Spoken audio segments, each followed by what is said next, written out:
¿Qué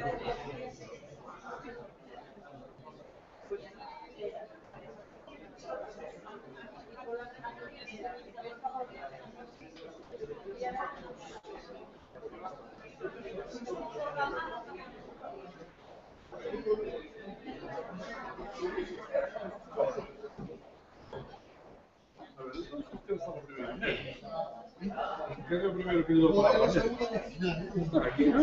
Sí, también está el primero. Sí, sí, solo lo primero. Después falaste a Valentín, eu doy a palabra. A Valentina, primeiro.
Para coller enerxías, para analizar situacións e intentar mellorar sempre no noso traballo, na nosa planificación e na acción que desenvolvemos de cara ao fomento do uso e prestixio da lingua galega.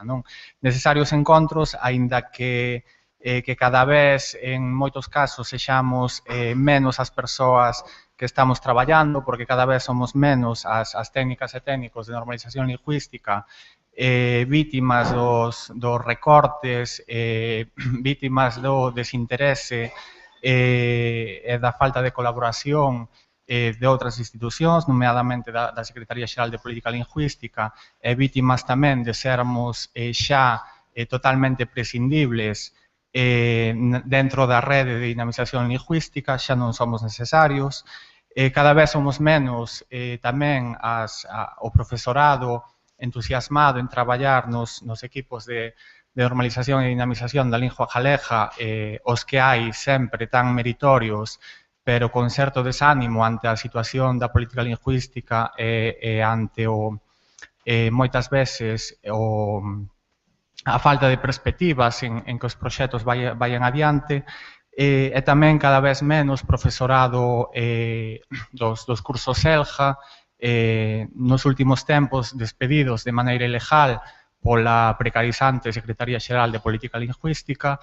Entón, iso, aínda que cada vez sexamos menos, somos os que estamos imprescindibles e con necesidade de encontrarnos, de entusiasmarnos e de buscar forzas para seguir adiante e proxectos para que a lingua sexa materia imprescindible dentro da sociedade galega e sexa percibido como necesario e o noso traballo teña un motivo de ser, non? E por iso tamén son estes encontros aos que, como dixen, vos damos a benvida.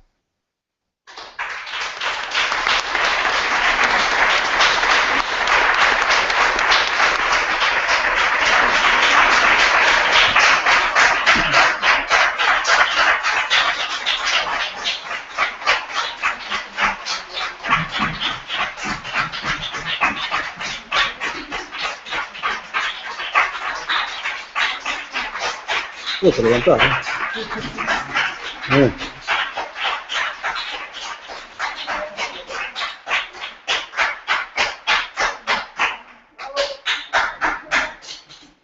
Bueno, parece que non tedes moitas ganas de empezar,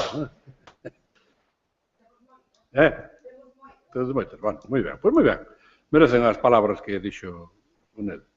Ten agora a palabra Valentina Formoso. Ben, boas tardes. Boas tardes a todas e a todos. A benvida a estes encontros tan necesarios por todo o que dixo Nel. A coordinadora como entidade que representa ao colectivo de docentes que traballan e se preocupan pola normalización do galego nunha situación bastante complicada que temos nos centros de ensino neste momento. Quere incidir na dobre función destes encontros. Por un lado, está este espazo de encontro, por iso son encontros e non xornadas, onde se lle tira moito proveito á reflexión e ao debate. E, por outro lado, está a parte formadora, que temos día e medio por diante para informarnos de primeira man de cuestións varias da índole da sociolingüística, para afondar en moitas cuestións sobre as linguas que temos próximas e sobre a nosa. Sobre todo sobre a nosa, e tamén para saber máis sobre o plurilingüismo visto desde varias ópticas, da inmigración, da xustiza, dos medios de comunicación, e esperamos saber se podemos comprobar que hai ámbitos nos que o termo plurilingüismo non ten o toque perverso que ten no ámbito educativo, onde realmente está aniquilando a promoción do galego. Con isto, creo que só me gustaría que quedase claro que desde a coordinadora valoramos os dous aspectos, pero que queremos realmente deixar tamén claro que o ámbito educativo ten unha situación moi delicada neste momento e que esperamos que se poñan os medios para poder resolvela.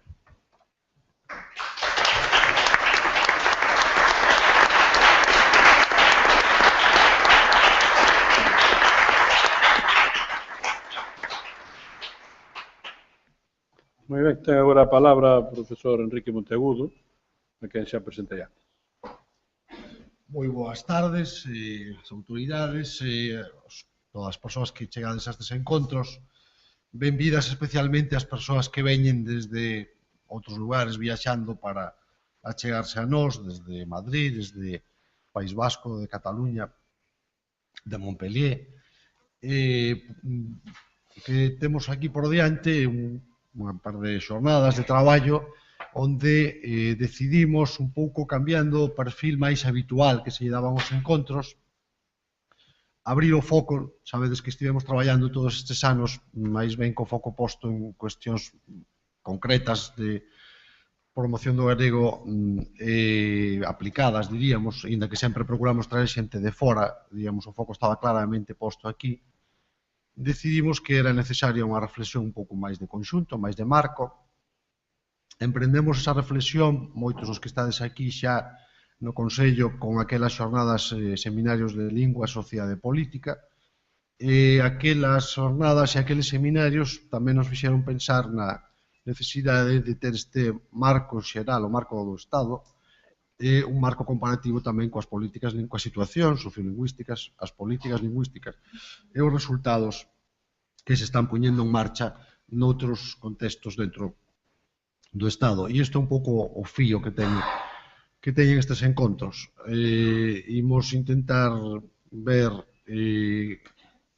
o marco legal, o marco político do Estado, a non acción ou a acción do Estado en tema de lingua, tanto das institucións gubernamentais ou legislativas como das institucións judiciais, que tiveron un papel moi relevante na definición da política lingüística do Estado, como as experiencias, os avances, as reflexións que nos poden vir dos distintos dominios do catalán, con tamén experiencias moi contrastadas, moi distintas. Onte mesmo soubemos da sentenza do Tribunal Superior de Xustiza de Baleares que anula o decreto do trilingüismo en Baleares, e é un contraste moi claro coas iniciativas que se están a levar a cabo, por exemplo, na propia Cataluña.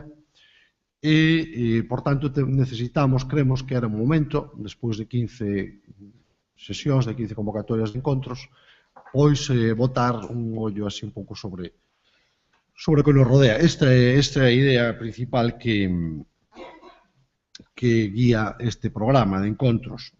De alguma maneira, non porque o número 16 non ten nada de particular, pero de alguma maneira creo que tamén pola propia evolución da situación aquí, estamos nun punto de inflexión e quizáis no futuro teñamos que buscar outra fórmula distinta.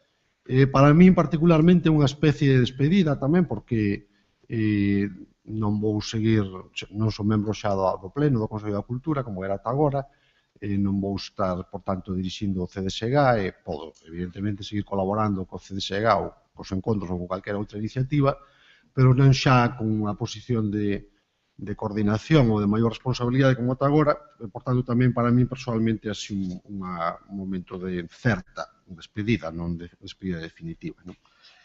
E por iso tamén digo isto, porque tamén a carga de agradecementos que teño que dar este ano vai especial. Todos os anos hai que agradecer moito a xente que traballa nisto, pero para mí este ano un pouco especial. Desde logo a Coordinadora de Traballadores e Traballadoras para a Normalización Lingüística, a Coordinadora de Equipos de Normalización Lingüística dos Centros de Ensino, as persoas da Comisión Técnica do CDSG, unhas delas están aquí, como Nel e Valentina, as outras como Conchi Cochón ou Manolo Bermúdez, non sei se estarán agora, pero estarán, outras que colaboraron no pasado, a propia Secretaría Xeral de Política Lingüística. Neste ano, como podedes ver no programa, non ten unha colaboración directa, non é entidade co-organizadora dos encontros, pero sí en outras cousas, e sobre todo, no pasado, e en outras cousas sí que ten colaborado connosco, ao propio Valentín por acompañarnos hoxe aquí, e supoño que me esquezo de algún agradecemento, a Susana, desde logo, a Susana Mayo, que tanto fixo, a David, que fixo moitísimo tamén, a Rosario, que tamén estaba por aí, e se alguén me esquezo, pois pido disculpas. Creo que efectivamente que a situación require unha especie de inflexión, de reflexión. Creo que, inda que hai moitos elementos para o desánimo, para a frustración, mesmo para a indignación, se queredes, en algunhas cousas, temos que saber sacar forzas da fraqueza, porque a historia é longa, pasamos por situacións ben diversas ao longo das últimas décadas, por non falar de períodos históricos máis amplos. Temos que intentar canalizar un pouco positivo as iniciativas e os esforzos para seguir camiñando para adiante, para non deixarnos render no medio do camiño. Así que eu non teño moito máis que dicir, señor presidente. Moitas grazas a todos por ver.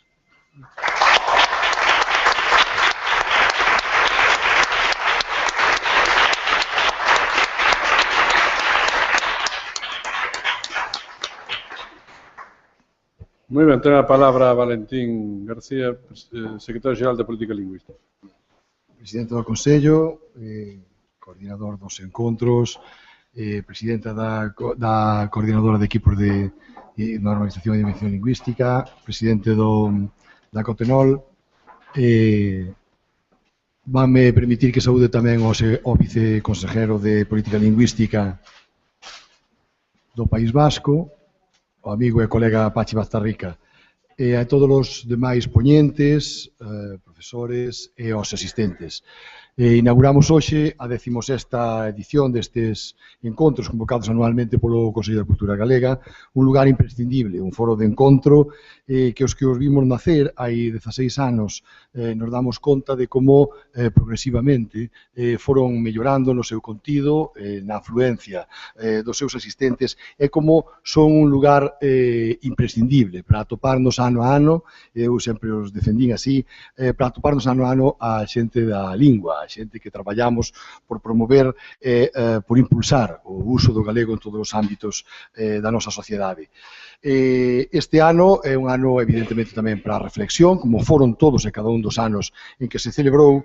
Este ano tamén é o 10º aniversario do Plan Xeral de Normalización Lingüística, tamén é o ano en que novamente nos visitará o Comité de Expertos para o seguimento da implantación da Carta Europea das Linguas Regionais ou Minoritarias, que por primeira vez se desplazarán a Santiago de Compostela para comprobar in situ a situación da nosa lingua e tamén, como non, o motivo escollido nesta ocasión pola Comisión Organizadora, que é para abordar a necesaria política lingüística que se debe desenvolver a nivel estatal e que é un chanzo máis na que temos que seguir avanzando para que as nosas políticas lingüísticas planificadas e executadas de cada unha das comunidades autónomas teña máis eficiencia.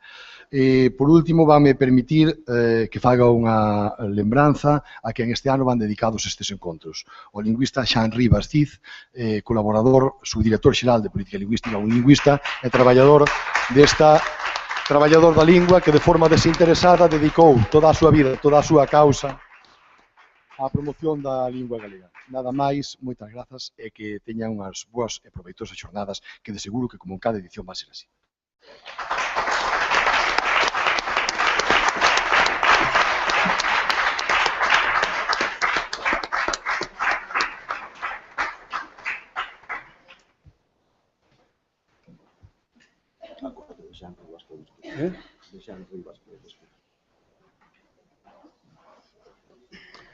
Ben,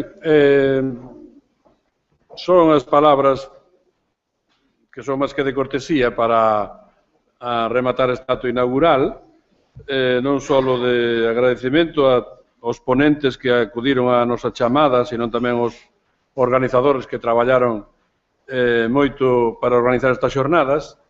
A mí me gustaría, ao fío do que dixo o profesor Monteagudo, suliñar que non se trata tanto dunha despedida, espero, senón dunha viraxe.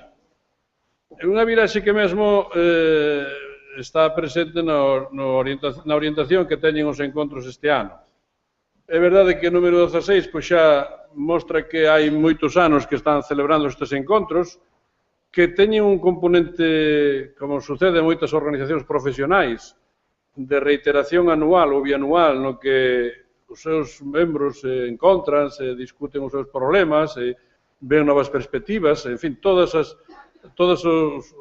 disciplinas científicas e profesionais procuran facer deste modo, de modo que tamén aqueles que se dedican a un traballo tan delicado e que ademais que está tan suxeito aos humores políticos como é, neste caso, a lingua galega, como pode ser outras linguas, creo que estes encontros teñen un sentido e unha oportunidade moi grande. Eu xa vivín varios encontros destos como presidente e, por tanto, podo acreditar que, con independencia de que uns anos poida ter máis consenso ou máis ou que haxa máis xente matriculada ou inscrita, menos, creo que foron sempre necesarios e que espero que sigamos sendo no futuro, de modo que esperamos seguir contando coa túa asesoría, profesor Enrique Monteagudo, porque se nos será moi útil, ainda que sexa desde outro ámbito e con outra responsabilidade.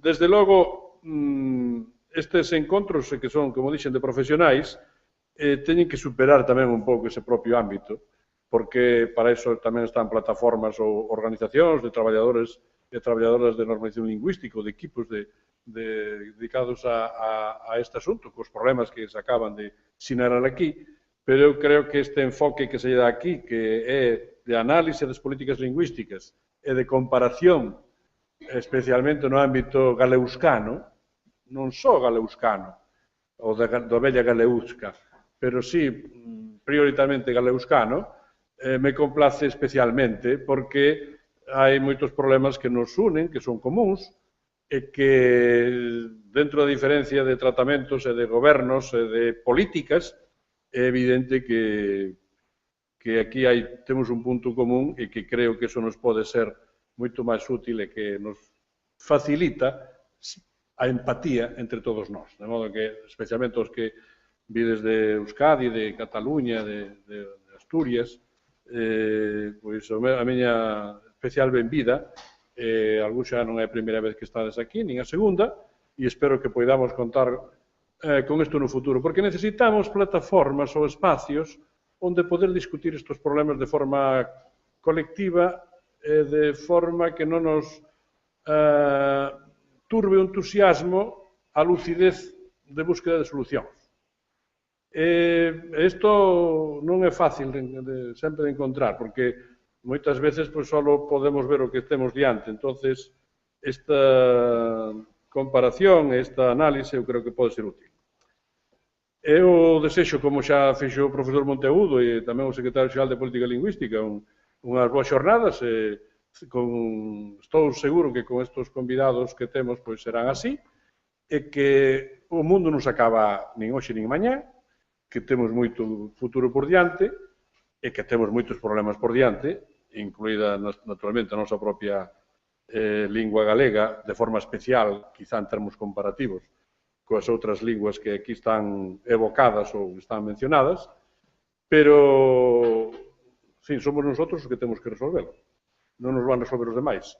Nese sentido, eu creo que temos que buscar fórmulas que nos permitan concentrar esforzos e que nos permitan superar a veces problemas de corto plazo e que poidamos, dentro de algún ano, dentro de uns anos, non sei cando se farán o 20, o 25 ou 30 encontros, que xa non estaremos moitos aquí, ou polo menos, non sei se neste mundo, pero non aquí nesta institución,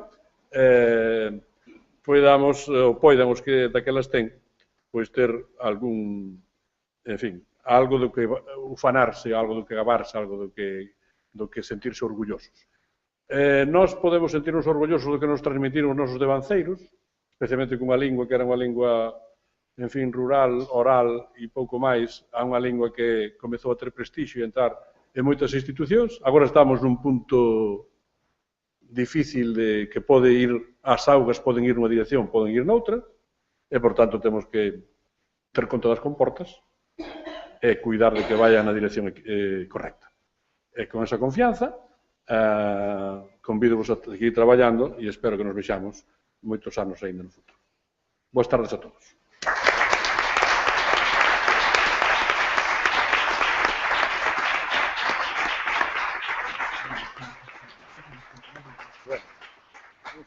Vamos a ver.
como imos un pouquiño...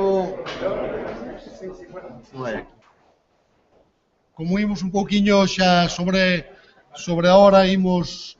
Sin moitas, ti quedas solo, non? Quedas. Pasar xa a presentar ao noso primeiro relator, o colega amigo Miquel Pradilla. Tendes na documentación a presentación máis formal do seu currículum. Ele é profesor de Fonética, Fonoloxía e Sociolingüística na Universidade, no Departamento de Filoloxía Catalana da Universidade Rovira e Virgili, pero por sintetizar, ele é o responsable da xarxa Cruscat, que é unha rede de investigación sociolingüística acollida ao Instituto de Estudis Cataláns. É unha das figuras máis de referencia hoxe nos estudos de sociolingüística catalá. Temos a sorte de que xa contamos con el varias veces aquí e temos unha colaboración bastante estreita. Casualmente, ou non sei se casualmente, a semana pasada foi ele o encargado de presentar o informe anual da situación da lingua catalá que fai o Instituto de Estudis Cataláns. Hai unha semana, exactamente, fixo. Por tanto, seguro que ten moitas noticias frescas, datos moi recentes para presentarnos, porque ten moito que ver co que nos encargamos. Puxémoslle unha tarefa pouco difícil, porque pedimoslle que non fale soamente da situación do catalán dentro do Principado de Cataluña, senón que tamén teña en conta a situación nomeadamente no País Valenciá e nas Illas Baleares. Entón, non lle quero roubar moito tempo, agradezolle moitísimo que viñese aquí, como sempre, xa non é a primeira vez, e tedolle a palabra. Moitas gracias. Muchas gracias.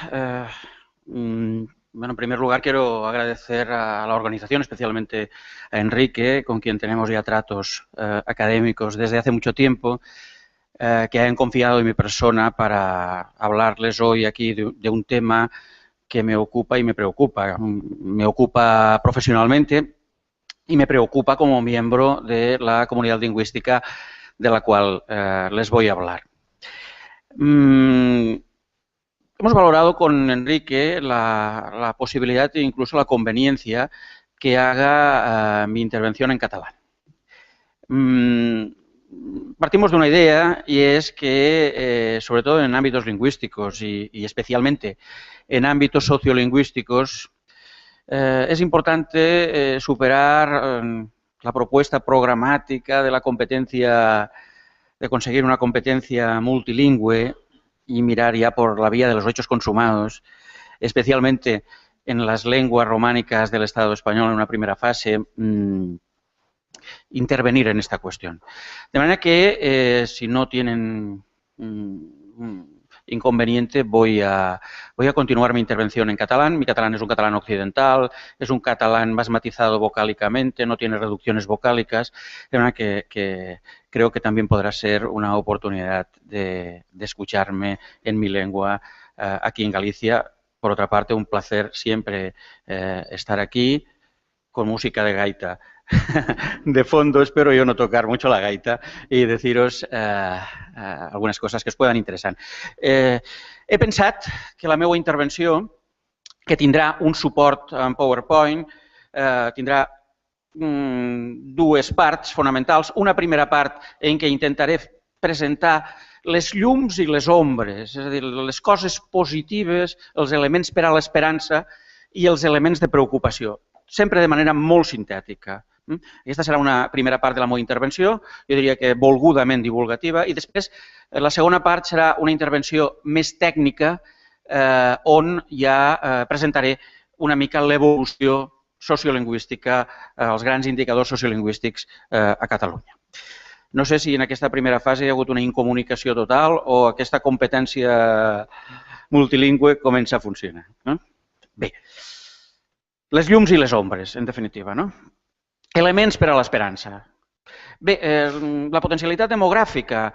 La potencialitat demogràfica no cal que els diga que el nombre de parlants d'una llengua no és una dada significativa a l'hora de parlar del valor intrínsec d'una llengua. Però, efectivament, en termes de mercat, és un element important. I ni que siga per impugnar aquella insidiosa cantarella que ens presenta com una tribu inhòspita, com una mena d'irredempts, que ens entossudim a parlar una llengua perquè els altres no ens entenguen, ni que siga només per això, he de presentar una mica la potencialitat demogràfica de la llengua catalana. Estem parlant, si ens referim a dos de les habilitats fonamentals, d'una llengua amb 12,7 milions de catalanoentenents, de persones que declaren entendre en les enquestes la llengua catalana, una llengua amb 10 milions com a xifra referencial de catalanoparlants, de persones que declaren saber parlar la llengua catalana. I la gent que es dedica a la demolingüística sap que aquesta precisió que estic fent de declarar que coneixes una determinada habilitat té els seus problemes, perquè no ens estableix el grau amb què el dominem. Però bé, aquestes serien unes magnituds referencials a no perdre de vista. I més encara, si ho comparem amb el fet que en l'àmbit lingüístic de la llengua catalana, aquest territori que deia Enric, té 3 grans circumscripcions administratives a l'estat espanyol, País Valencià, Illes Balears, Catalunya, més Andorra, la ciutat sarda de l'Alguer, la Catalunya del nord francesa, així completaríem una mica l'àmbit lingüístic, i la franja aragonesa.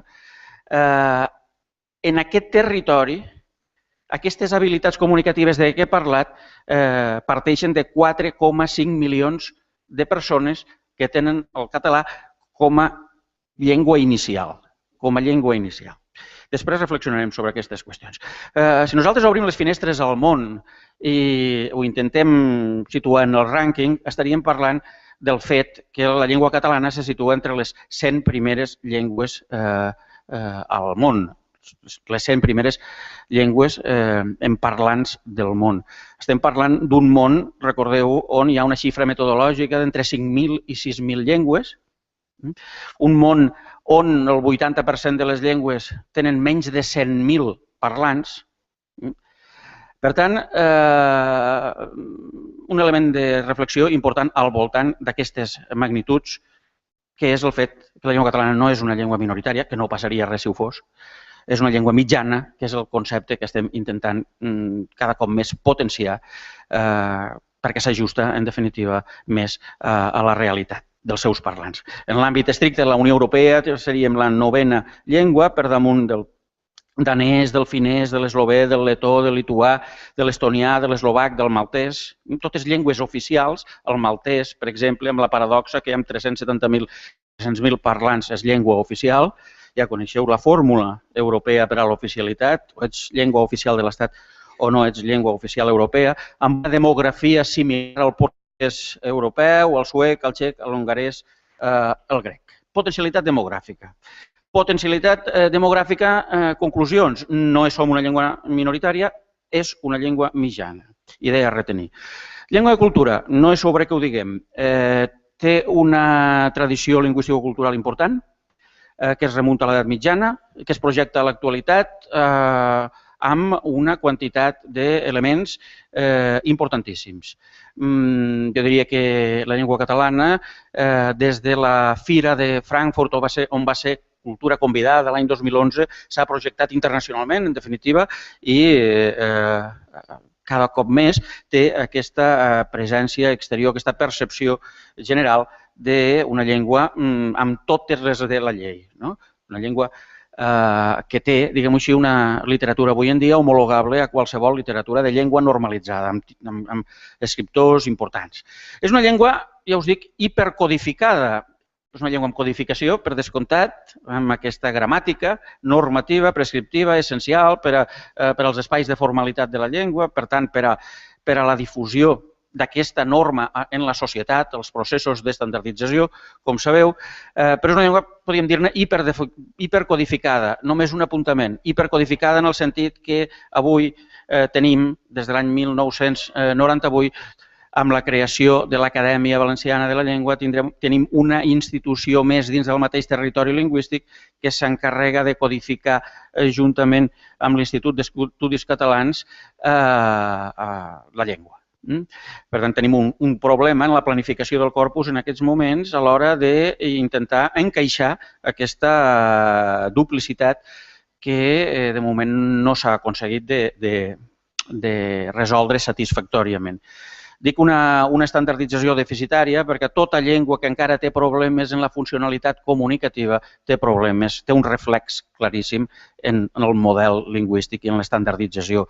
Per tant, un dels indicadors més clars sempre que una llengua encara pateix dèficits de funcionalitat és justament que presenta problemes en la varietat estàndard.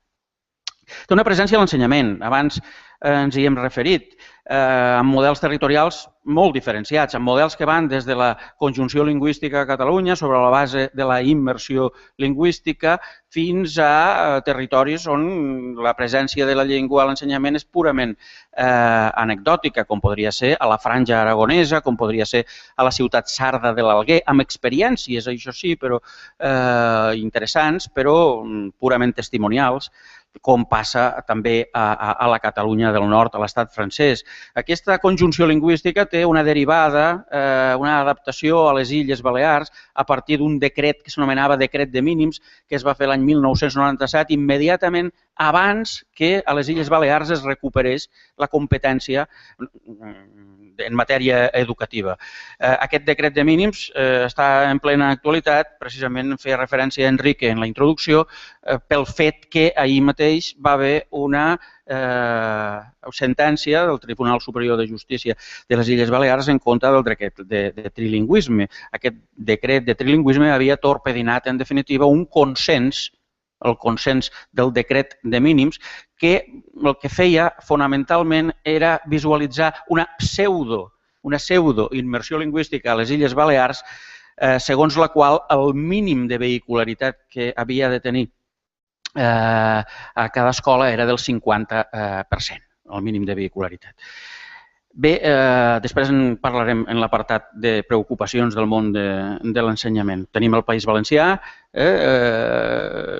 amb un sistema educatiu de base ètnica, on la tria lingüística, en definitiva, és la norma. Avui conviuen, diguem-ne, 3 línies, un model amb 3 línies, amb uns programes d'ensenyament en valencià, amb la vehicularitat fonamental del valencià, preferent del valencià, un programa d'incorporació progressiva, on la vehicularitat preferent és del castellà, i uns programes absolutament episòdics d'immersió lingüística. A data d'avui, al País Valencià, tenim un 33% de l'alumnat que entre infantil, primària i secundària passa per programes d'ensenyament en valencià. Això vol dir que certament és un model que bàsicament ha despenalitzat la llengua, però no ha creat les condicions perquè la societat es bilingüitzi absolutament, atès que en el programa d'ensenyament d'incorporació progressiva, en definitiva, que no ofereix garanties de bilingüització, s'hi acullen a la resta un percentatge molt més elevat, més del 60%, tenint en compte, sobretot, que l'ensenyament privat és impermeable a la vehicularitat del català al País Valencià. Per tant, fixeu-vos que és una realitat variada, la de l'ensenyament en els diferents territoris. Avui, al País Valencià conviuen, d'una banda, aquest sistema que s'està extingint i entra un decret que s'aplica des del curs 2012-2013, un decret de multilingüisme molt semblant al de les Illes, el decret de trilingüisme de les Illes, molt semblant, en definitiva, al banc de proves que ha suposat per a l'ensenyament el sistema de Galícia. Producció editorial de llengua normal, uns 10.000 títols, molts de llibres, però pocs lectors, hauria de ser el resum, tirades curtes, però certament 10.000 títols són molts de llibres. És la 10a llengua més traduïda al món en els rànquings, ens va sorprendre moltíssim. Certament Frankfurt va suposar una allau d'internacionalització de la llengua importantíssim, importantíssim. L'altre dia hi havia un estudi dels autors catalans traduïts i en vies de traducció i certament era espectacular. Per aquesta banda, en definitiva, la llengua avança molt bé. També avança molt bé en les tecnologies de la informació i de la comunicació. És la 22a llengua amb més presència a internet. Estudis internacionals no són estudis domèstics. I és una llengua amb presència als mitjans de comunicació. És una llengua amb presència als mitjans de comunicació en graus diversos. Alerta, però. La Corporació Catalana de Ràdio i Televisió té una potència important, amb un conjunt de canals de ràdio i televisió considerable. Al País Valencià hi havia, en definitiva, també un espai important de comunicació al voltant de Canal 9, Ràdio i Televisió Valenciana, però que, com sabeu, en definitiva, al País Valencià hi ha hagut una involució a l'àmbit mediàtic importantíssima. A 2012, a través d'una sèrie d'impugnacions, es va perdre el senyal de TV3. A 2013 hi ha hagut la llei de liquidació, en definitiva, de Canal 9, la llei de cessació de l'activitat de Canal 9 i de liquidació de l'empresa. I a finals de 2013 hi ha hagut un requeriment del Ministeri d'Indústria a Acció Cultural del País Valencià que tenia la potestat dels repetidors que aportaven senyal al País Valencià de les emissores catalanes i a principis de 2014 també cessen les emissions de Catalunya Ràdio i de Catalunya Informació al País Valencià. De manera que hi ha hagut una apagada en el món de la ràdio i de la televisió importantíssima, cosa que, sense cap mena de dubte, és un dels atemptats més importants que ha patit la llengua en un dels espais, el de la formalitat comunicativa, el dels mitjans de comunicació, especialment emblemàtic i important en la difusió i el coneixement de la llengua en la societat actual. Llengua i cultura, per tant, tindríem unes conclusions que serien que la llengua catalana es troba incardinada plenament en un món cultural cada cop més exigent, si més no és aquesta la voluntat, i la territorialitat també marca diferències. Això sí, mostra un vessant elitista força desenvolupat que contrasta amb una presència escassa en àmbits més populars. Per tant, diguem-ne, l'alta cultura està molt ben representada en català.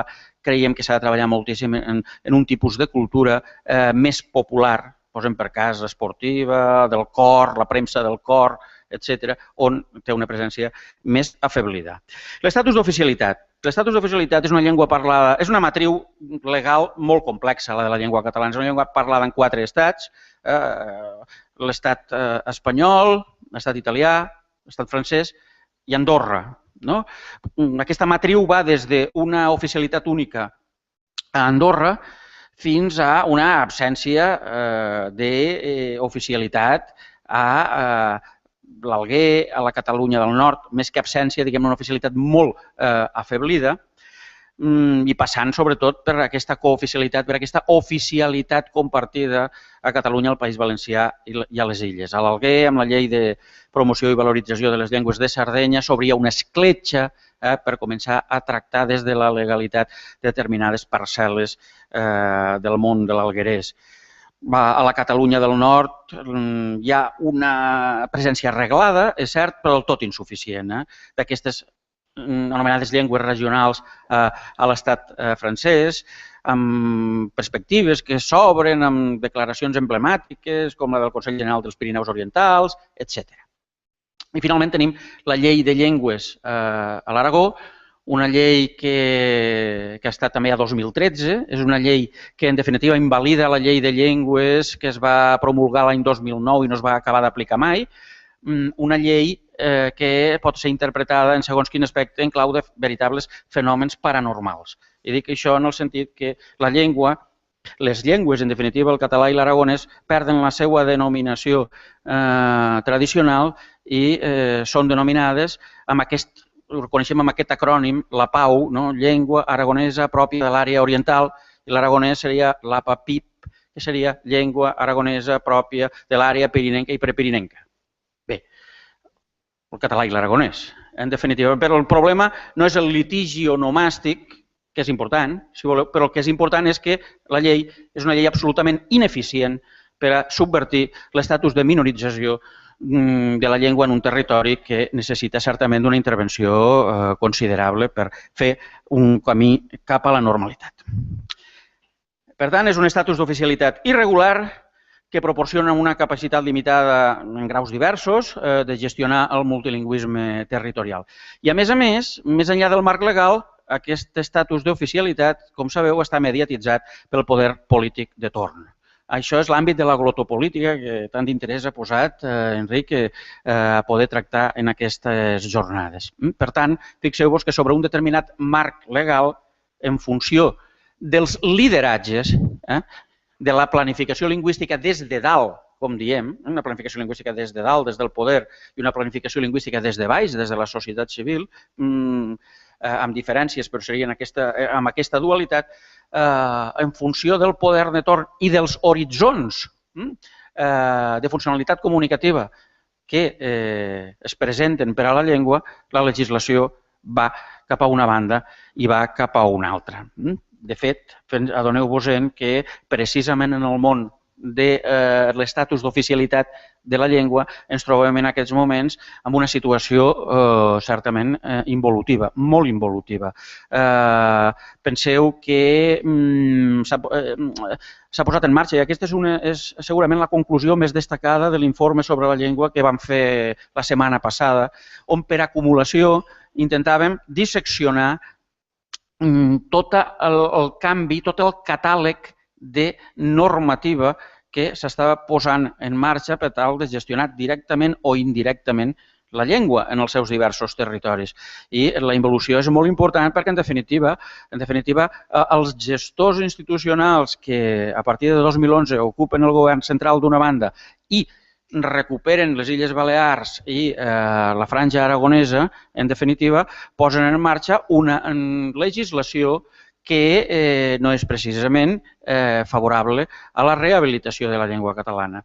En conseqüència, els avatars que està tenint la llengua en l'àmbit legal ens situen en una cautela extraordinària, ens situen en un nou paradigma. El dret lingüístic ara veurem com evolucionarà, perquè certament les coses estan canviant i molt. I l'àmbit educatiu, del qual en parlàvem abans, és un dels més, en definitiva, més damnificats.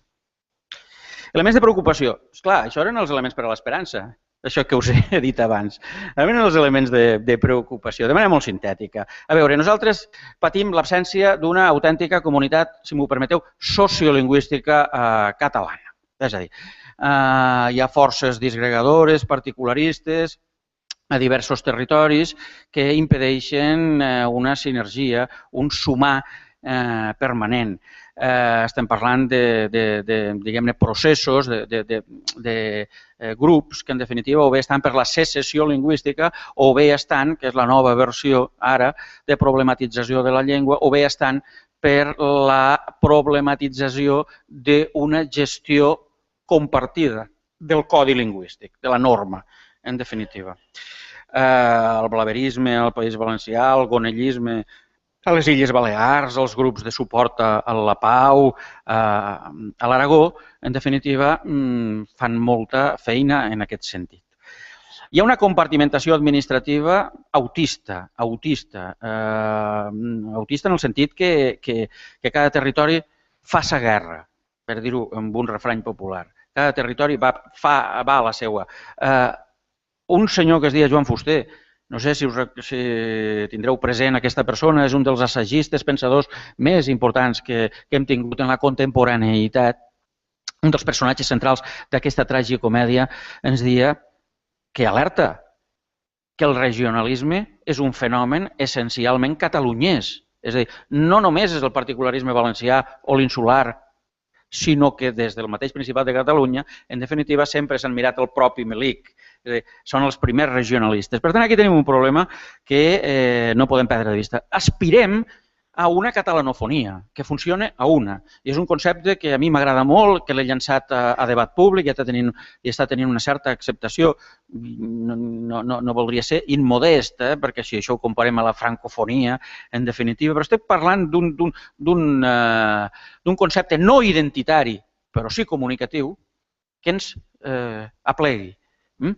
La catalanofonia amb unes institucions com l'Institut Cervantes, en definitiva, o el Goethe, o el Camões, etc., que puga fer una projecció exterior de la llengua catalana, com està fent de manera limitada l'Institut Ramon Llull. L'Institut Ramon Llull, en la composició del qual van canviant, en definitiva, les seues entitats participants en funció del poder de torn. En el moment que a les Illes Balears hi ha un canvi en el poder autonòmic, ja es deixa de participar a l'Institut Ramon Llull, malgrat que siga Ramon Llull precisament un insular il·lustre, un baleàric il·lustre el qui en dona nom.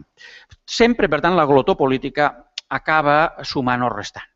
La voluntat, l'horitzó serà clau. És un àmbit comunicatiu segmentat i en els darrers temps molt afeblit, com he dit, al País Valencià. I això certament provoca problemes en termes de mercat, provoca descohesió, desconnexió de la comunitat i sobretot provoca el manteniment de tota una sèrie de prejudicis interterritorials que no ens ajuden en res.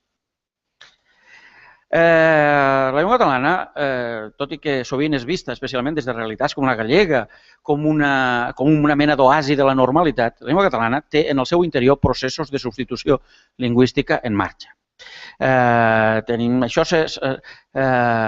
L'indicador és la interrupció de la transmissió lingüística intergeneracional. Quan els pares deixen de parlar català als fills. On es dona això? Això es dona de manera molt avançada a l'Alguer, a la Catalunya del Nord.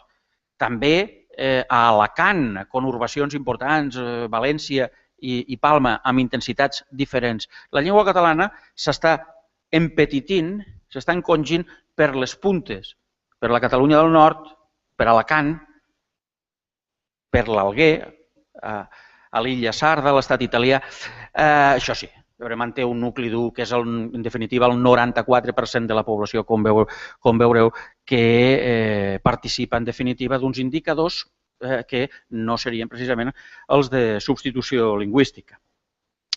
Tenim una situació de minorització lingüística amb un desequilibri territorial important. La llengua catalana té, diguem-ho així, dos territoris, que són Catalunya i Andorra, que tenen expectatives de normalitat raonables, basades en indicadors sociolingüístics clars, i en canvi té territoris com la ciutat sarda de l'Alguer o la Catalunya del Nord, on la minorització lingüística està en una fase avançadíssima.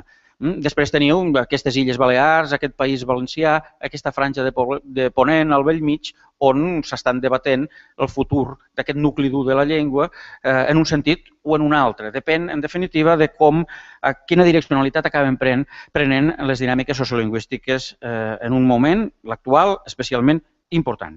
De qualsevol manera, hi ha àmbits, també aquest desequilibri, aquesta minorització lingüística per àmbits, també l'hem d'analitzar. Hi ha àmbits que fins i tot en l'oasi de la catalanitat i del funcionament de la llengua, que és Catalunya, són fortament deficitaris. Fins i tot aquí estem tenint un món judicial, un món econòmic, un món de l'oci, no tant els dels mitjans de comunicació a Catalunya, però sí a la resta de territoris, que són altament deficitaris. A Catalunya, deixeu-me dir-vos que, per exemple, hi ha una notícia molt bona d'aquest informe, que s'ha produït un fenomen d'expansió de l'audiència de la ràdio en català, certament sorprenent. De manera que avui l'audiència de la ràdio en català, amb la proliferació també de ràdios privades, supera en 20 punts l'audiència de la ràdio en castellà. Estem de l'ordre del 60 al 40%. A més, penseu que especialment a Catalunya, en l'àmbit de la proximitat, la comunicació de proximitat, hi ha una xarxa potentíssima de mitjans de comunicació d'abast local o comarcal que tenen en la llengua el seu aliat més fidel, la comunicació de proximitat. Polítiques lingüístiques amb interessos divergents, això ho hem vist. Aquí hi ha un gran debat. Les polítiques lingüístiques de tipus intervencionista versus les polítiques lingüístiques liberals. Unes, d'alguna manera, les intervencionistes el que postulen és que hi hagi mesures discriminants la persona que va inventar la paraula no va tenir el dia més encertat, mesures discriminants, en definitiva, a favor de la llengua, que a causa d'una història sociopolítica adversa ha vist que tota una sèrie de funcions li han estat usurpades. O mesures de caràcter liberal, en definitiva, que plantegen o que tenen plantejaments equitatius de tractament igualitari de les llengües, més enllà que aquest tractament se substancia amb realitats sociolingüístiques extraordinàriament desequilibrades. Aquí ve la qüestió. Aquí ve la qüestió. Els plantejaments liberals, en definitiva, és un comportament darwinista que el que fa és perllongar l'evolució de les llengües de l'ecosistema en funció de l'impuls en què es troben en una actualitat resultat d'una història que les ha privilegiades. Les mesures intervencionistes, en definitiva, el que volen és aquests plantejaments que permeten recuperar, rehabilitar l'ús formal, la funcionalitat de la llengua. Us deia que el 2011 hi ha hagut una involució jurídica important en el sentit que tant a nivell estatal com a nivell territorial el gruix de l'àmbit lingüístic de la llengua catalana està governat per unes elits que no privilegien, en definitiva, la normalització lingüística com un dels objectius a assolir.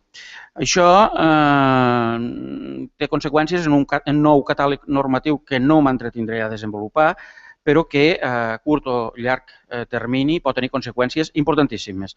I, efectivament, ens trobem en uns territoris on actualment no només no s'ha apostat històricament per la rehabilitació de la llengua pròpia, sinó que s'han posat en marxa unes mesures que poden acabar debilitant-la extraordinàriament.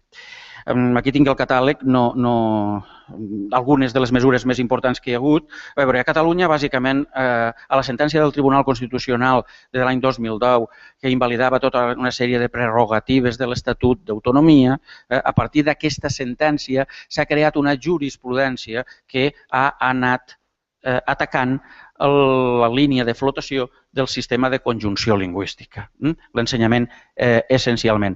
L'ensenyament identificat com la punta de llança, en definitiva, de la normalització lingüística a Catalunya, l'ensenyament, en definitiva, de Catalunya, lloat pel Comitè d'Experts de la Unió Europea i pel Consell de Ministres de manera reiterada.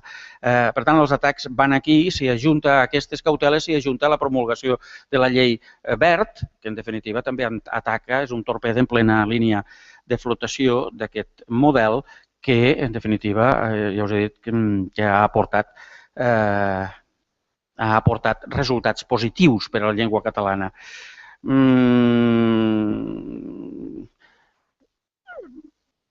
Només em centro un segon en l'ensenyament i veiem els decrets. Només he insistit en una qüestió, el decret de trilingüisme a les illes, ara impugnat el decret de multilingüisme al País Valencià. Estem parlant d'uns decrets que, d'alguna manera, ataquen el pes, la posició de la llengua catalana en el món de l'ensenyament. I ho fan a través de plantejaments igualitaristes que, sense cap mena de dubte, no ens poden aportar cap cosa positiva, perquè cada llengua, en funció de la seva situació sociolingüística, necessita una fórmula, necessita una terapèutica. I els plantejaments igualitaristes en llengües minoritzades, òbviament ja sabem on ens portaran. Quan algú pregunta què pot passar a Catalunya d'avançar en aquests plantejaments de vehicularitat de la llengua castellana, en els termes que cada cop s'estan posant en marxa, jo sempre dic, mireu, en definitiva, què està passant al País Valencià. Què està passant al País Valencià. I, per tant, veurem una mica els resultats dels indicadors sociolingüístics a partir dels quals ha intervingut el món educatiu. Bé, per tant, és un estatus jurídic deficitari, tenim una ordenació asimètrica del multilingüisme estatal, tenim una llengua d'estat, que es presenta dins d'una ideologia de la llengua comú, en definitiva, i unes llengües amb territori. Doncs bé, la llengua de l'Estat també en té de territori. És justament el territori al qual se li resten els territoris de les anomenades llengües autonòmiques. Per tant, hi ha un tractament superior, asimètric, clarament. Tenim l'ofensiva jurídica de l'estat espanyol i en els àmbits autonòmics a què m'he referit, i després tenim el tema de la Unió Europea, aquesta manca d'oficialitat absolutament clamorosa, amb règims pal·liatius, ja se'n parlarà aquí, en el marc de llengües de treball, etc. Però d'alguna manera no acabem d'avançar en la matriu legal, en completar la matriu legal que sens dubte mereixeria la llengua catalana. Molt bé, i ara entrem en la segona part de la meva intervenció, que és aquest context sociolingüístic deficitari. Mira.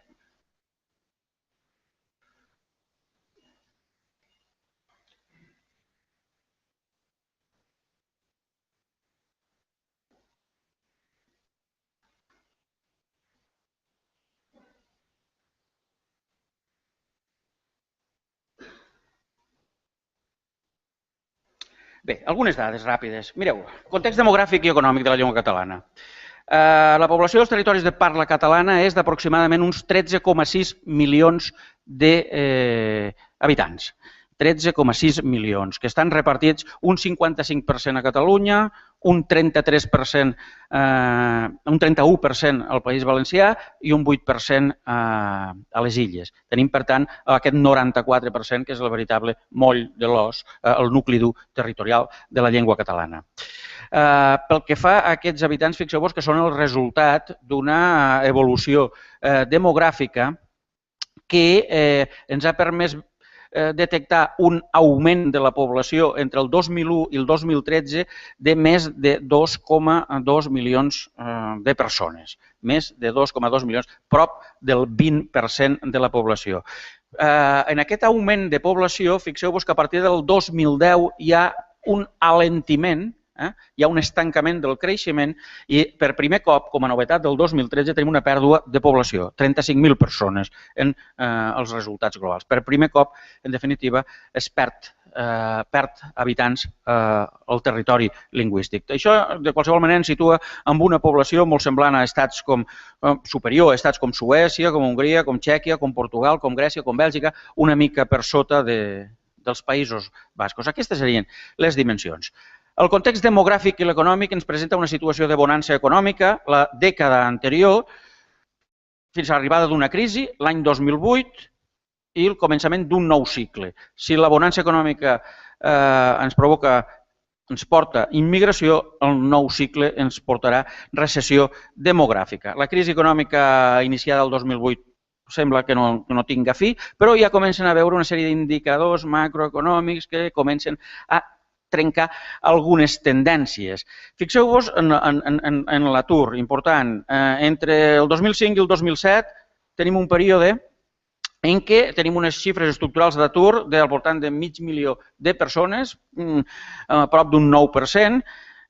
El 2008 aquestes xifres pugen, es dupliquen, és el moment important de la cicle, de la crisi, fins al primer trimestre de 2009, i entrem en un altre període on l'atur va augmentant de manera exponencial fins que el primer trimestre de 2013, que és el moment on tenim el rècord més important d'aturats, tenim 1.800.000 persones, un 26,6% en tots els territoris.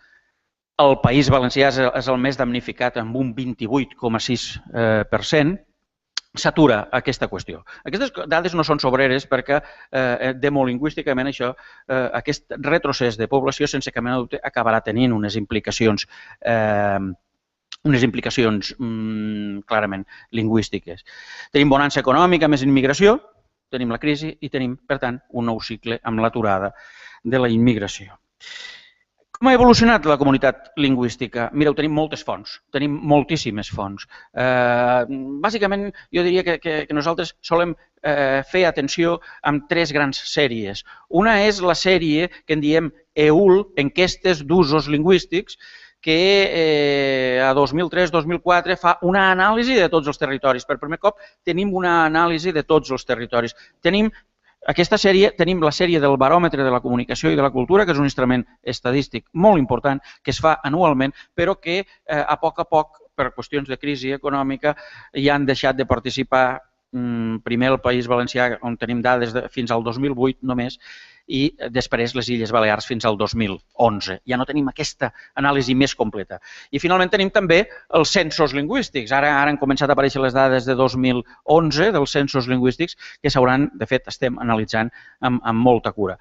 Són dades que jo recomanaria no avaluar-se barrejades, perquè responen a protocols metodològics diferents i, en conseqüència, podem obtenir visions esbiaixades. Nosaltres sovint des de la xarxa Cruscat hem treballat, perquè ho hem tingut més a mà, les dades de l'Observatori de la Comunicació i la Cultura d'una banda i també les de les enquestes EUL.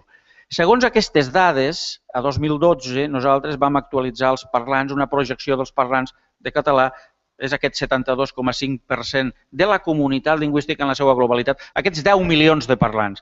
Fixeu-vos que des de 2003 s'han guanyat 1 milió de parlants, en el sentit de persones que declaren saber parlar català, en un espai relativament curt.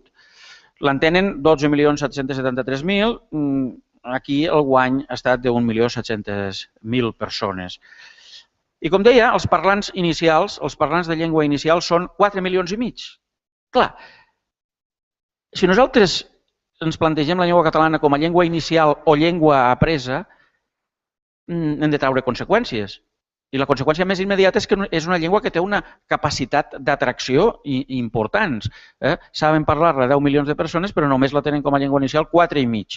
Això ens dona un indicador, parlants per parlant de llengua inicial, d'un 2,32%. Aquest indicador, si el compareu, per exemple, amb l'indicador del castellà, de parlants per parlants de llengua inicial, veureu que és de l'1,31. El del rus és de 1,65. En canvi, el del francès i l'anglès són superiors a aquesta xifra, a aquest indicador que tenim per a la llengua catalana. És una dada interessant aquesta que ens posa sobre la guait una certa capacitat d'atracció. La llengua catalana va més enllà de la comunitat etnolingüística primària. El català a Europa, una dada en definitiva del baròmetre de la comunicació a Europa, no a la Unió Europea, a l'Europa, ocupa la 16a posició i pel que fa a l'atracció per aquest de neoparlants, ocuparia la 7a posició. Aquestes són les grans magnituds sobre les que ens situem.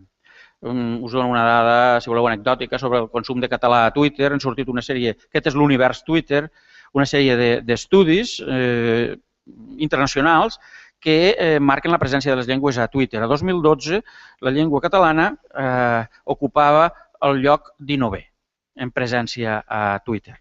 La llengua catalana se sent còmoda en les tecnologies de la informació i de la comunicació. Abans us he parlat d'internet. Demolingüística, indicadors. Mireu, jo basaré la meva anàlisi per veure la capacitat d'atracció o de retracció de la llengua catalana sobretot en dos grans indicadors. Un és el decalatge. Sí? Capacitat d'atracció, és a dir, que atrae nuevos hablantes.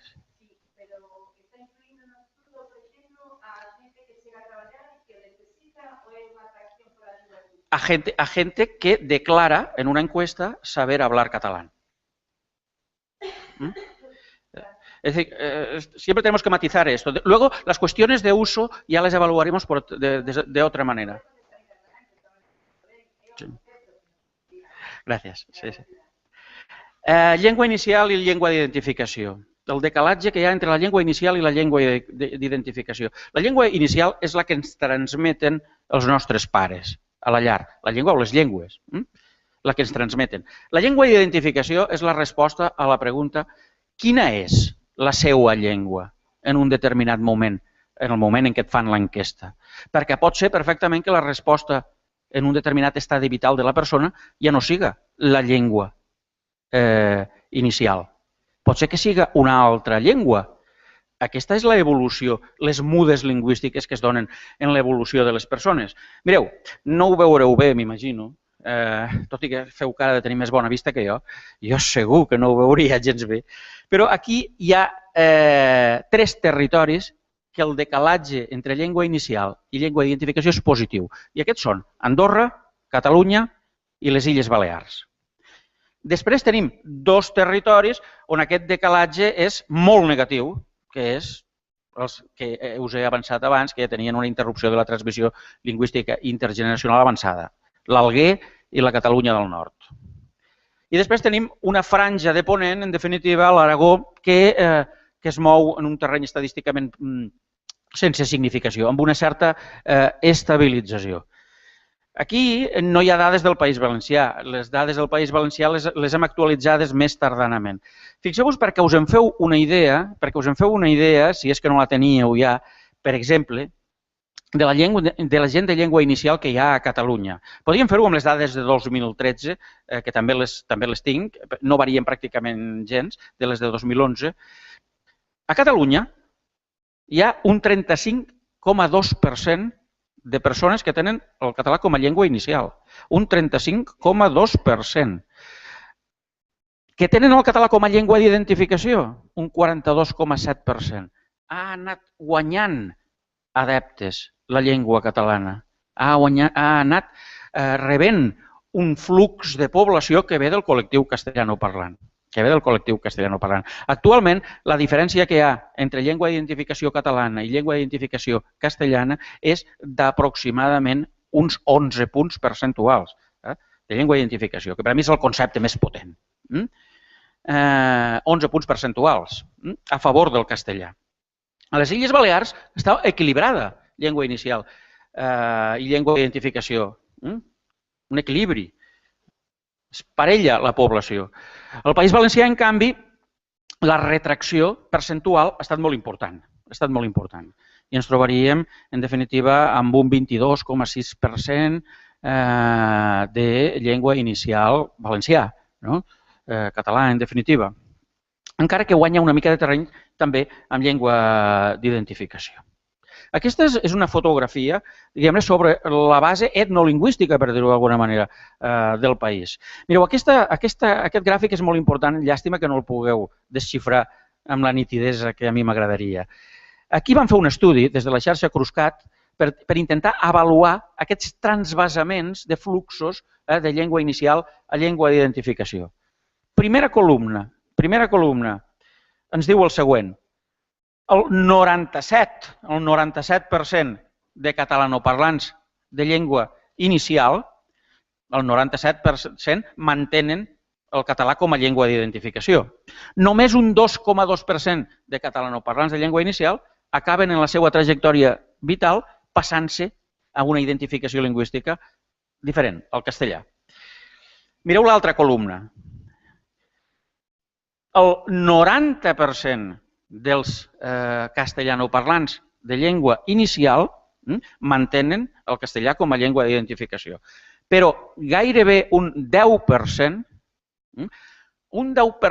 d'un col·lectiu, com hem vist, més nombrós que el dels catalanoparlants, es muden lingüísticament i s'identifiquen amb la llengua catalana.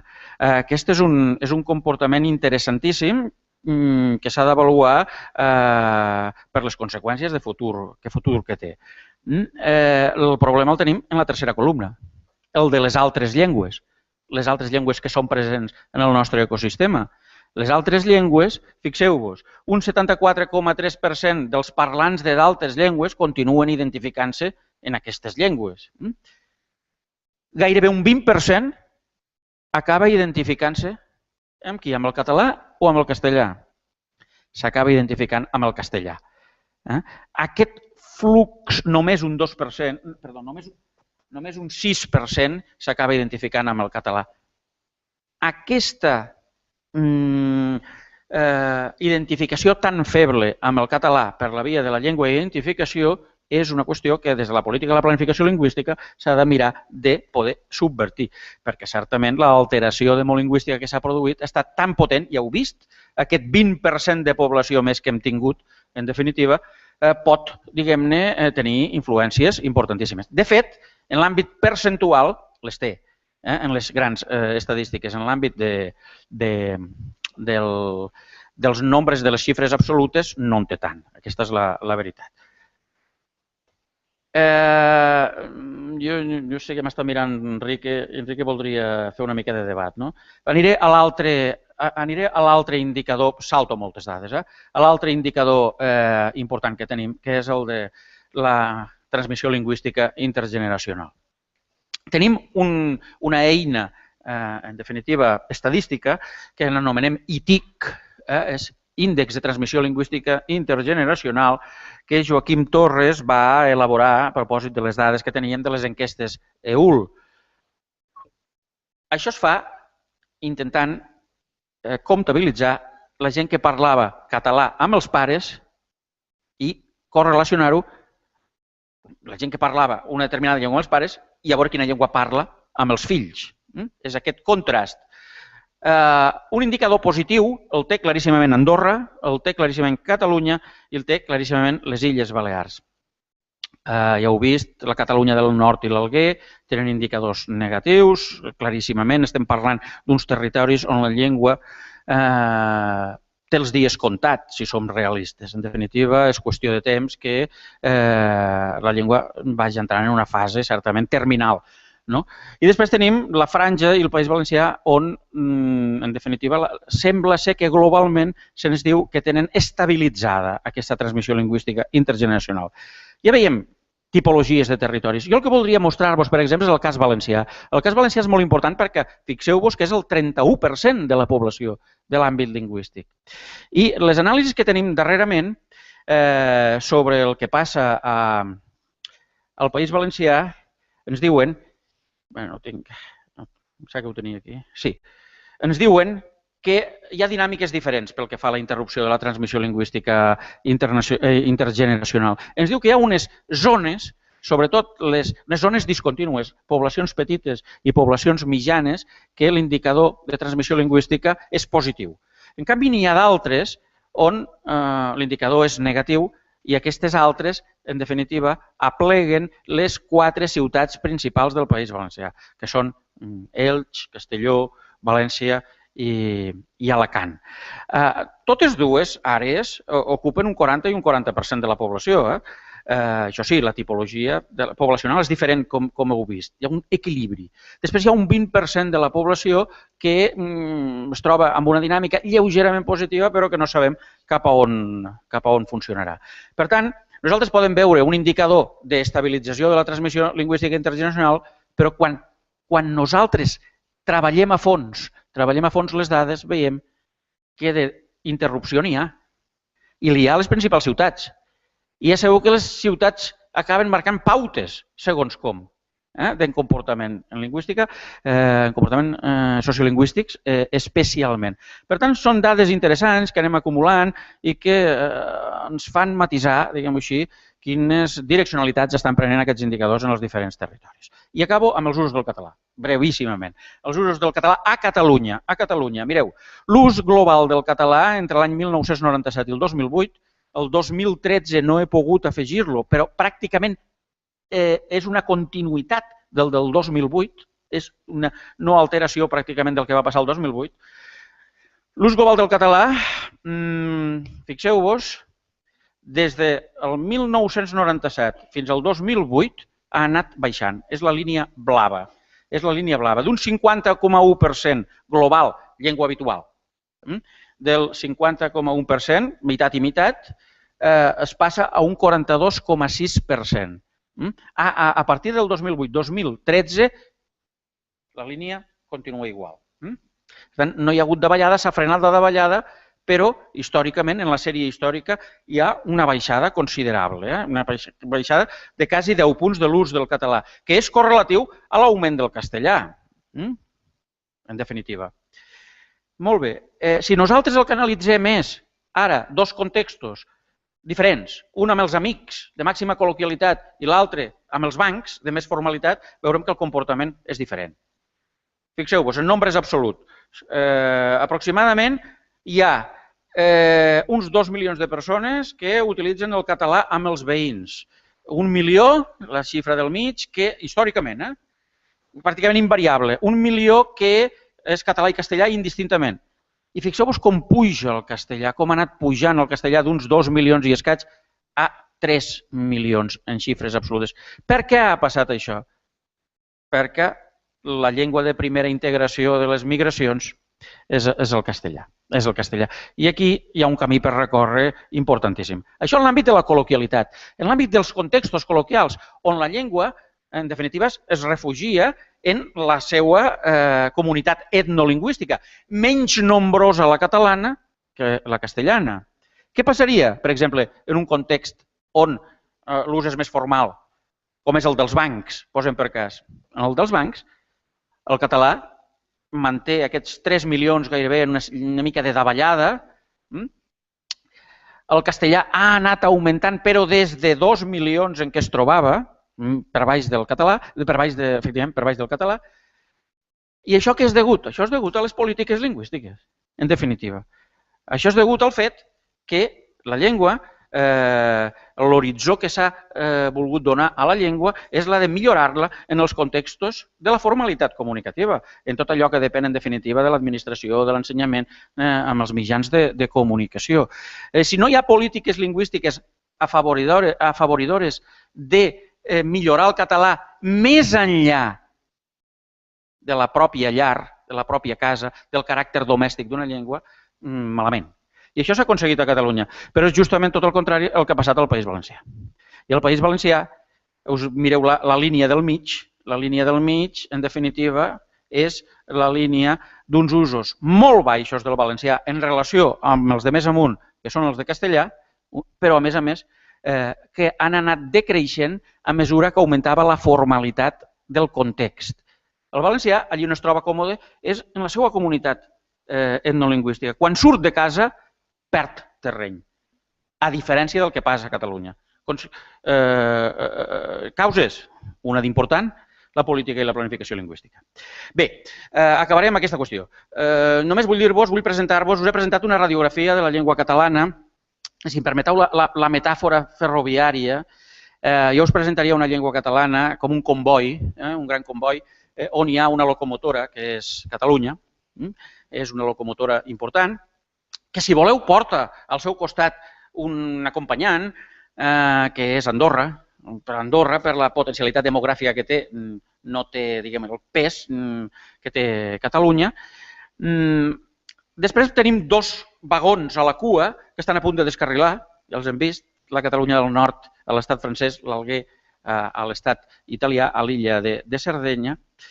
Un vagó díscol, que és la franja a l'Aragó, on la llengua està més o menys estabilitzada, perquè a l'Aragó funciona allò de la diglòssia fishmaniana, la distribució de funcions d'alguna manera pseudoconsensuada. El català és la llengua del paisatge lingüístic i el castellà és la llengua de la formalitat. I després hi ha 2 vagons, un que s'intenta aferrar a Catalunya, que és les Illes Balears, que és un vagó on hi ha molts de conflictes, la gent s'està barallant permanentment, ara reben els uns, ara reben els altres, és els canvis de govern que s'estan produint, és aquesta política d'acció-reacció que s'està produint a les Illes Balears. I el País Valencià és, com hem vist, un altre vagó que mira de reüll els vagons que estan a punt de descarrilar-se. El problema del País Valencià és que allí també sempre hi ha conflicte. La gent es baralla, però allí sempre reben els mateixos. Sempre reben els mateixos per una raó fonamental, perquè en són menys. Bé, moltes gràcies per la vostra atenció.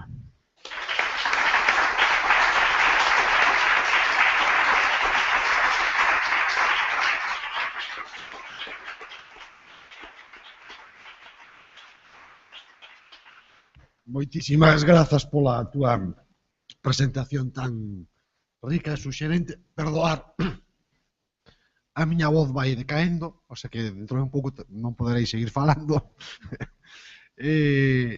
Xusto hoxe acordeime afónico, así que cando me tocaba falar en público, así que disculpade. Imos facer unha pequena quenda de intervencións breve, de 10 minutos, para poder tomar un descansiño antes de retomar a sesión. Entón, se hai algunhas preguntas ou intervencións, por favor, breves, e tamén lle pido concisión a Miquel nas respostas.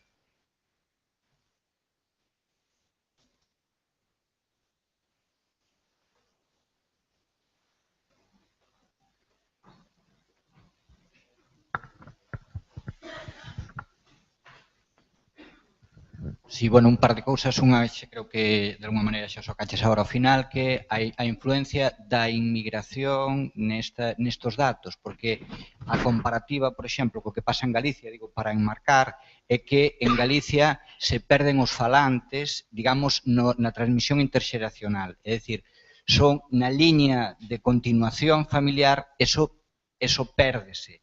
No caso de Cataluña entendo que eso se mantén, o que sucede que hai unha avalancha de inmigración que o que fai é que os números globales varíen. Entón, é bastante importante esta cuestión no que ten que ver coa lealdade lingüística, entón me gustaría comentar esa cuestión. E despois, a pregunta que entendo que toca en esta ocasión, como afecta toda a cuestión, digamos, do movimento pro decidir, o movimento pola independencia, no elemento lingüístico, si está afectando en algo a este respecto.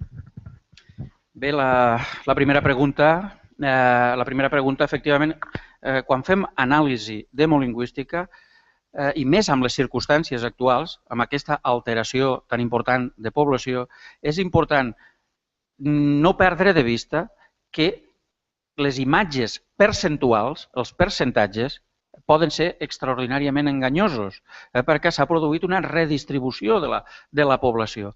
És a dir, tu pots perdre parlants percentualment perquè és que resulta que el col·lectiu que parlava acaba sent percentualment menys nombrós. L'important és treballar amb xifres absolutes.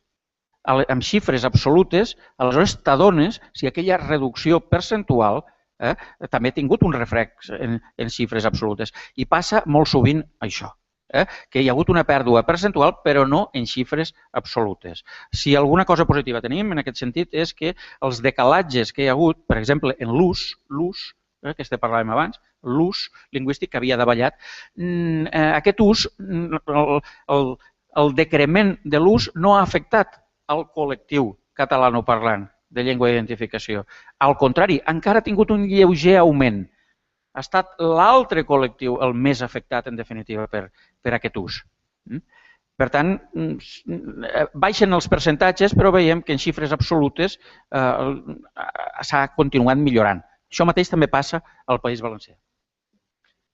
I pel que fa al gran tema, al metatema, al multitema, no.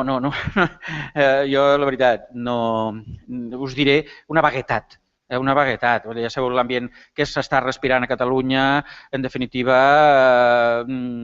jo crec que la qüestió lingüística ens convé a tots moltíssim que desaparega de l'agenda del debat. És fonamental que la qüestió lingüística no figure com un element del debat. Perquè és en aquest marc on, si això acaba prosperant, adoneu-vos-en que ja hi haurà qui tindrà molt d'interès a posar-ho al damunt de la taula. La qüestió lingüística a Catalunya, tal com s'està debatent en el marc, diguem-ho així, d'aquests moviments sobiranistes, és una qüestió que s'està portant amb la màxima delicadesa, perquè entenc que hi ha un sentiment majoritari claríssim a Catalunya que percep una societat multilingüe amb un col·lectiu castellanoparlant que és majoritari i que no s'ha de sentir especialment, no ha de tenir por en cap moment de qualsevol reglamentació lingüística en la seva contra, en aquest sentit. Això és una qüestió, jo crec que molt madura. La societat catalana en aquest sentit és molt madura sobre aquesta qüestió i només la instrumentalització i la demagògia li farà segurament conflictivitzar un tema que no voldríem que certament figurés en aquesta agenda. El català continuarà tenint un règim, el que siga, d'oficialitat i el col·lectiu castellanoparlant no tindrà absolutament cap tipus de problema comunicatiu a Catalunya. Això ho podeu donar per fet. El conflicte que es ven des de fora, des de dins, no existeix. Pediu primeiro Andrés.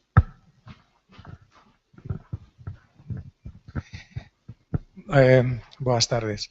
Bueno, al llegar ayer a esta maravillosa ciudad, que no es la primera vez que visito, pero cada vez que lo hago me sorprende y me maravilla y me hace gozar, ¿no? Por ejemplo, gozar ante el espectáculo de la diversidad, que incluye el particular gozo de ver que el gallego vive, ¿no? En el hotel, con el taxista, en la calle, con los acordes indirectamente de la gaita sonando todo el tiempo. Pues dije, bueno, venimos a un congreso, a una reunión, a unas jornadas sobre el plurilingüismo en España, ¿no? Que no es un asunto que presente un aspecto muy optimista, muy halagüeño en términos generales, ¿no? Sin embargo, por eso que decía, me parecía que bueno, depende cómo se mire a las cosas, ¿no? Si se mira desde esa perspectiva más sensorial a la que me refería, pues en efecto, pues por ejemplo, tengo que decir un poco para intentar cambiar el tono de la primera intervención y también de los primeros pasos de esta conferencia, que la salud del gallego es muy buena y que yo creo que la lengua gallega está en un momento espléndido y creo que el catalán también. Y me gustaría pensar que las interferencias políticas, partidistas a veces, que es como un nivel inferior de lo político, no van a torcer eso, ¿no? No van a estropear eso, ¿no? Porque la lengua para mí vive en sus escritores, en sus hablantes, ¿no? Fundamentalmente, en la vida cotidiana, etcétera. Bueno, entonces, y en fin, entonces hoy estoy como en otro estado de ánimo que quisiera combatir, en el sentido de que confirma esa idea de que el tema del plurilingüismo en España o del multiculturalismo en general, en un sentido más amplio, la cuestión del plurilingüismo en realidad se ve como un problema. Es una fuente de conflictos, es una fuente de enfrentamientos, es una fuente de confrontación política, de lucha partidista incluso en un nivel inferior. Y me pregunto, ¿por qué? ¿No? ¿Por qué es así? ¿Por qué no podemos ver el plurilingüismo como una fuente de gozo, ¿no? Como una fuente de alegría, digamos, de congratularnos de esta gran diversidad en torno a nosotros? ¿Y cómo podíamos entonces desterrar la política, sobre todo la política partidista, desterrarla de esta cuestión? ¿Cómo se podría conseguir que las políticas sobre la lengua y las políticas o aproximación al tema del plurilingüe en España en conjunto, en cada una de sus comunidades autónomas en particular, cómo podíamos deslindarlo, desvincularlo de la lucha partidista, ¿no? de las connotaciones negativas que tiene como problema que hay que resolver, ¿no? Además, y en fin, esto me hace pensar también que es un problema más grave en realidad, no afecta solamente a la cuestión de las lenguas en España, afecta también a la educación. A diferencia de otros países más civilizados, entre comillas, la educación, la financiación de la investigación científica son asuntos de Estado que están fuera digamos, del turno de partidos, de las eventualidades de la vida política. Hay un consenso tan profundo a nivel nacional sobre la importancia de la educación, sobre la importancia de la investigación científica, sobre la importancia del plurilingüismo, que los problemas automáticamente se separan, se desvinculan. Y eso creo que es muy bueno, sin duda. Entonces, quizás nosotros estamos todavía en esa fase en la que no nos hemos podido poner de acuerdo sobre la importancia de la educación, sobre la importancia de la pluralidad lingüística, como cuestiones que deben estar fuera, completamente fuera de los vaivenes de la política. Moitas grazas. Como temos pouquiño tempo, para antes do descanso, si queres, dimos a Gregorio a palabra despois si...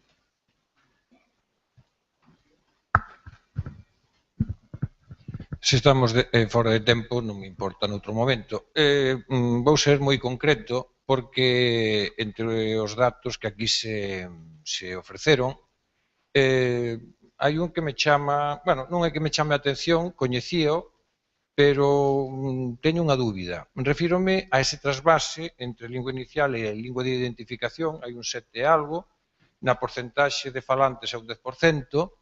Eu imagino que como o traballo de referencia é estritamente cuantitativo, non se investigou iso, pero imagino que haberá algúns traballos que eu descoñezo, e daí a miña pregunta, cales son as motivacións ou as razóns dese trasvase? Entre lingua son laborais, son, xa que entroncamos co de Xaime Subiela sobre a posibilidade de que teñan unha natureza ideolóxica, que explicación se lle dá a iso? Sí, molt ràpid. En relació al que comentava el primer intervinent, he de dir que aquest tema no només no l'hem resolt nosaltres, sinó que no l'ha resolt bona part de la comunitat internacional. Les llengües, el conflicte entre les llengües, no es deu a l'essència mateixa d'aquestes llengües magnífiques que dèiem, sinó perquè al darrere hi ha col·lectius de poder, amb interessos diferents i amb tota una sèrie d'adhesions emocionals de vegades conflictives. Estic d'acord en què hauríem de poder arribar a una cosa d'aquestes característiques, però xoca en definitiva contra una naturalesa humana, certament, que es debat sempre per tal d'aconseguir supremacies. Bé, és un debat, és un debat. L'altra qüestió, la que plantejaves sobre aquest estudi és molt interessant i descansa en d'altres treballs, efectivament. Jo et recomanaria, per exemple, un treball de l'equip d'en Joan Pujolà sobre les mudes lingüístiques. És un treball sobre la llengua catalana en el sector juvenil, en els jovens, tenint en compte que els jovens són fins a 35 anys, en definitiva metodològicament. Bé, el que passa, efectivament, és que en la trajectòria vital dels individus hi ha uns determinats moments en què es poden produir canvis substancials. Aquests canvis substancials s'anomenen mudes lingüístiques, que poden ser radicals, progressives, etc. Pot ser que l'accés a l'ensenyament propicie un canvi en el comportament comunicatiu de la persona fins a aquest moment. Pot ser que l'entrada al món laboral propicie un altre canvi de comportament comunicatiu en l'individu. Pot ser que l'entrada en el món afectiu, en el món de la parella, i aquí s'ha de veure, en definitiva, com evolucionen els matrimonis mixtos lingüísticament, quines són les llengües que s'acaben adoptant. Per tant, tot aquest conjunt d'episodis socials tenen una importància clau en la tria de llengua. Són univers emocionals nous, encara que siguin inicialment laborals, posem per cas. I tot això propicia aquests canvis. Això vol dir que, posem per cas, la presència del català com a llengua pròpia a determinades institucions en el món laboral té implicacions claríssimes en la incorporació de determinades persones a aquesta llengua, que poden acabar abocant a aquests canvis d'identificació. Pot ser, i acabo, pot ser el fet que una persona que viu en un àmbit urbà es trasllada a un àmbit rural i en un àmbit rural es troba amb una immersió general amb aquella llengua que al cap d'uns anys acaba sent la seva llengua ja. Acaba sent la seva llengua. I això s'ha produït moltíssim. Només cal que veieu alguns cognoms, apellidos, de polítics sobiranistes, diguem-ho així, i us n'adonareu que són de llengua inicial castellana i en canvi són de llengua d'identificació catalana. Són històries específiques en la vida de l'individu. És, diguem, una concepció d'anàlisi antropològica fonamental, més enllà del debat quantitatiu, com dèiem. Moitas grazas. Imos facer un descansiño moi pequeno ata 6. Convídovos a, se vos apetece, entrar na página web www.kitconsellodacultura.gal kit.consellodacultura.gal, onde podedes ver o novo kit, a nova versión do kit para a normalización lingüística no que estivemos traballando estes anos. Moitas gracias.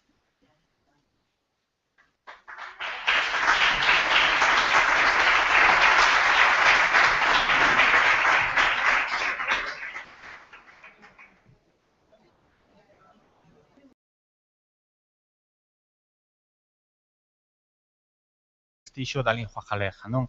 Necesarios encontros, aínda que cada vez, en moitos casos, sexamos menos as persoas que estamos traballando, porque cada vez somos menos as técnicas e técnicos de normalización lingüística, vítimas dos recortes, vítimas do desinterese e da falta de colaboración de outras institucións, nomeadamente da Secretaría Xeral de Política Lingüística, e vítimas tamén de sermos xa totalmente prescindibles dentro da rede de dinamización lingüística, xa non somos necesarios.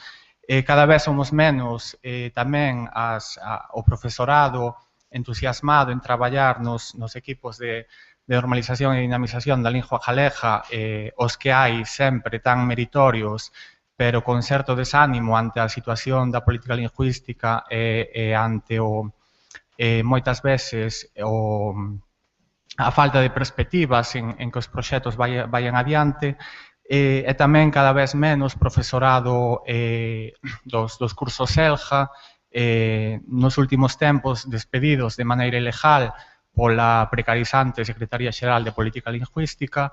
Entón, iso, aínda que cada vez sexamos menos, somos os que estamos imprescindibles e con necesidade de encontrarnos, de entusiasmarnos e de buscar forzas para seguir adiante e proxectos para que a lingua sexa materia imprescindible dentro da sociedade galega e sexa percibido como necesario e o noso traballo teña un motivo de ser, non? E por iso tamén son estes encontros aos que, como dixen, vos damos a benvida.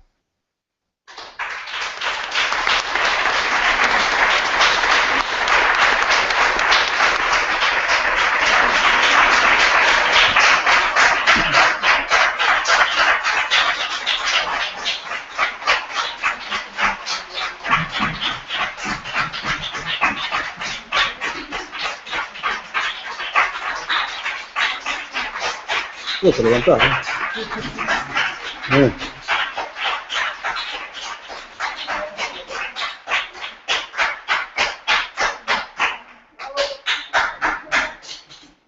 Bueno, parece que non tedes moitas ganas de empezar,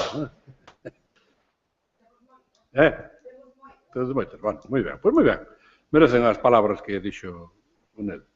Ten agora a palabra Valentina Formoso.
caras, para coller enerxías, para analizar situacións e intentar mellorar sempre no noso traballo, na nosa planificación e na acción que desenvolvemos de cara ao fomento do uso e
¿Qué es lo primero que le doy palabra? Aquí, ¿no? Sí, también está el primero. Sí, sí, solo lo primero. Después son las yo doy la palabra. A Valentina, primero.